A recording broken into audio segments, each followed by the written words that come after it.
السلام علیکم ناظرین، میں ہوں آپ کا دوست مولانا کامران۔ آج کی ویڈیو میں ہم بات کریں گے دنیا کی سب سے بڑی music team B T S کے بارے میں، جو اس وقت دنیا میں سب سے زیادہ مقبولیت حاصل کر چکی ہے اور شہرت کی بلندیوں کو نہ صرف چھو چکی ہے بلکہ ان بلندیوں سے بھی کئی گنا آگے بڑھتی ہوئی نظر آ رہی ہے، جو کے 7 افراد پر مشتمل ہے۔ بی ٹی ایس کی بنیاد 1980 میں رکھی گئی تھی، لیکن اس کو مقبولیت 2010 میں ملی جب یوٹیوب کو پاپولیرٹی ملی۔ آج نوجوان نسل ان کو بہت پسند کرتی ہے، چاہے وہ مسلمان ہوں یا غیر مسلم، سبھی ان کے دیوانے نظر آتے ہیں۔ بلا شبہ بی ٹی ایس کے اس گروپ کو دیکھ کر مائیکل جیکسن کی یاد تازہ ہو جاتی ہے۔ جو نوجوان ایک بار ان کی پرفارمنس کو دیکھتا ہے، وہ ان کی پرفارمنس، ان کے ڈانس اور ان کی لک کی وجہ سے ان کا دیوانہ بن جاتا ہے، دن رات ان کو دیکھتا رہتا ہے۔ حتیٰ کہ ہر سال 8 لاکھ سے زائد لوگ صرف نارتھ کوریا اس وجہ سے جاتے ہیں تاکہ وہاں جا کر وہ ان سے مل سکے یا ان کو دیکھ سکیں۔ اس کے علاوہ جب یہ کسی ملک پروگرام کے لیے جاتے ہیں تو لاکھوں دیوانے ان کے پروگرام میں کئی گھنٹے پہلے ہی پہنچ جاتے ہیں اور ان کا دیدار کرنے پر ان کے دلوں کو تسکین ملتی ہے۔ اس کے علاوہ سوشل میڈیا پر ان کے کروڑوں فالوورز ہیں جو ان کے پیچھے اپنی جان دینے کو بھی تیار ہیں۔ لیکن آج ہم آپ کو ان کا ایک انتہائی خطرناک راز بتانے جا رہے ہیں کہ ان خوبصورت چہروں کے پیچھے ایک بری حقیقت ہے جو ان کے سہولت کار کبھی بھی نہیں چاہیں گے کہ آپ جان پائیں، لیکن پھر بھی ہمت کر کے کچھ پاپ سٹارز نے ان کی اصلیت کو دنیا کے سامنے لایا اور یہ بتایا کہ یہ پوری انڈسٹری ان پاپ سنگرز کو خریدتی ہے، پھر انہیں اپنا غلام بنا لیتی ہے، جو بھی چاہے ان سے کروا سکتی ہے، چاہے ان کی مرضی ہو یا نہ ہو۔ یہ ایک ایگریمنٹ ہوتا ہے جو ان سنگرز اور کمپنی کے درمیان ہوتا ہے اور وہ کمپنی اس ایگریمنٹ کے ذریعے اپنی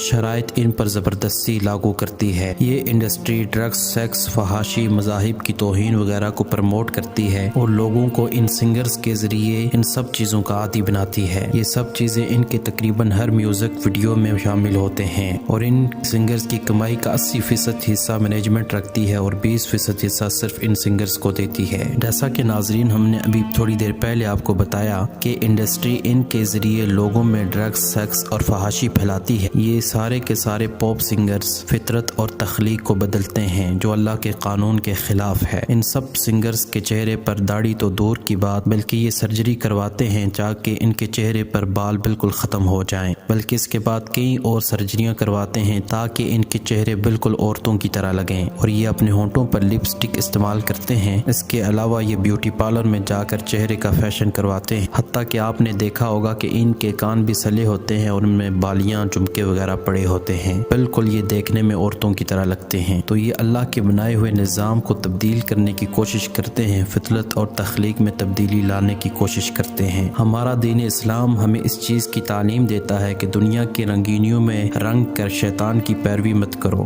لیکن اس کے باوجود ہم اپنے دین کی اس تعلیم کے خلاف جا رہے ہیں۔ یہ بی ٹی ایس ایک شیطانی ٹیم ہے جو لوگوں کو عبادت سے غافل کر دیتی ہے، کیونکہ ان کے میوزک کے بیک گراؤنڈ میں کالے جادو کے کچھ الفاظ شامل ہوتے ہیں جو انسان کی نفسیات پر اثر انداز ہوتے ہیں، جس کی وجہ سے انسان دن رات ان گانوں کو اور ان کے ڈانس کو دیکھتا رہتا ہے اور اپنا سارا کا سارا وقت ضائع کر دیتا ہے اور اسے عبادت کا موقع ملتا ہی نہیں۔ مذاہب کی اگر بات کریں تو یہ ایک پلان کے ذریعے کئی مذاہب کی توہین کرتے ہیں۔ کچھ مثالیں میں آپ کے سامنے رکھتا ہوں۔ کچھ ہی عرصہ پہلے ایک کورین سنگر لیو پین نے شرٹ پر کلمہ لکھوا کر ڈانس کیا اور گانا گایا۔ جب یہ بات مسلمانوں کے اندر پھیلی تو اس کے چاہنے والے مسلمانوں نے کہا وہ ایک غیر مسلم ہے، اسے اسلامی کلچر کے بارے میں کچھ بھی نہیں پتا۔ اس کے علاوہ ایک اور کورین گانا ایم لی بی ٹی میں قرآنی آیت کو بیک گراؤنڈ کے طور پر چلایا گیا۔ اسی طرح بی ٹی ایس کا ایک سانگ بلڈ سویٹ میں شیطان کی عبادت کرتے ہوئے دکھایا گیا ہے اور اس کے ساتھ یہ بھی دکھایا گیا ہے کہ انسان شیطان کو روح بیچ کر اس کا قیدی بن جاتا ہے اور دنیا کو اس کا کچھ بھی علم نہیں۔ اسی طرح بی ٹی ایس کے ایک سانگ میں شیطان کا ایک مجسمہ دکھایا گیا ہے جسے بی ٹی ایس کا ایک ممبر کس کرتا ہے، جس کے ذریعے بی ٹی ایس کا وہ ممبر بھی شیطان بن جاتا ہے۔ اسی طرح ایک اور گانے میں حضرت نوح اور ان کی کشتی کی توہین کی گئی۔ بی ٹی ایس کے ایک سانگ میں حضرت عیسیٰ علیہ السلام کی توہین کی گئی۔ اسی طرح ایک دفعہ ایک لڑکی حجاب پہنے ہوئے بی ٹی ایس سے ملنے کے لیے سٹیج پر گئی، وہاں پر بی ٹی ایس کے ایک ممبر نے اسے پکڑا اور اسے گلے لگا دیا اور اسے کس کر دیا۔ تو ناظرین آپ نے دیکھا کہ یہ کس طرح ہمارے ایمان کو لوٹنے کے لیے بیٹھے ہوئے ہیں اور دن رات اس کوشش میں ہے کہ ہم اپنے ایمان سے دور ہو جائیں۔ کاش یہ بات ہمیں باور ہو جائے کہ ہمارے آئیڈیل اور ہیرو یہ لوگ نہیں بلکہ ہمارے آئیڈیل اور ہیرو نبی صلی اللہ علیہ وسلم ہیں اور ان کے صحابہ اور اولیاء ہیں۔ ہمارے آئیڈیل سلطان ٹیپو ہے، سلطان صلاح الدین ایوبی ہیں، سلطان غازی ارطغرل اور سلطان غازی عثمان ہیں۔ اللہ تعالیٰ سے دعا ہے کہ اللہ تعالیٰ ہمیں یہ باتیں سمجھنے کی توفیق عطا فرمائے۔ ناظرین، اگر آپ کو ہماری ویڈیو پسند آئی ہو لائک ضرور کریں اور ہمارے چینل کو سبسکرائب ضرور کریں۔